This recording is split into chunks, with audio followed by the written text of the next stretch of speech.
ஆவணி வந்தது புண்ணிய சதுர்த்தி நாளும் பிறந்ததம்மா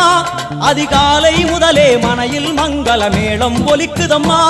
கஜமுகனின் வரவை காண குடும்பம் வாசலில் கூடுதம்மா மா கோலம் இட்டொரு மனை மேல் வந்தான் ஆரத்தியாகுதம்மா கணபதி ராஜா